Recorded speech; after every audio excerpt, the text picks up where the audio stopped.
Ito talaga ang isa sa mga dahilan kung bakit gustong-gusto kong inuuwi ang anak ko sa amin para maranasan niya ang mga simpleng bagay na minsang bumuo ng pagkabata ko.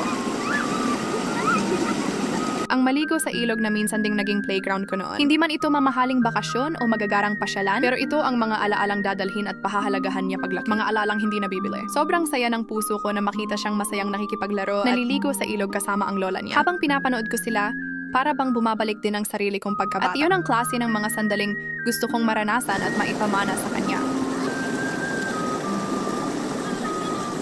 Lalo na ngayon na tila unti-unti nang nawawalan ng pagpapahalaga ang ating kalikasan. Wala tayong kasiguraduhan kung hanggang kailan mananatiling buo at malinis ang mga ilog at kabundukang naging saksi sa ating paglaki. I truly pray that God continues to protect this beautiful gem He created for us and that it will not be destroyed by the greed and selfishness of those who only seek personal gain. Because some treasures, once lost, can never be replaced. Hindi ko talaga maisip yung mindset ng mga taong nasa posisyon kung paano nila kayang ipagpalit ang kagandahan ng ating kapaligiran. Ang mga kabundukang nagsisilbing proteksyon natin para sa perang panandalian lamang. Ang dami kong nakikitang mga lugar at komunidad na patuloy na ipinaglalaban ang kanilang mga lupain at kabundukan, mga likas na yaman na matagal ng bahagi ng kanilang buhay at pagkakakilanlan. Nakakalungkot isipin na marami sa mga ito ang nanganganib dahil sa mga mining activities na pinahintulutan ng pamahalaan. Sana mas piliin nating pangalagaan ang mga biyayang hindi na madaling maibabalik kapag tuluyan nang nawala.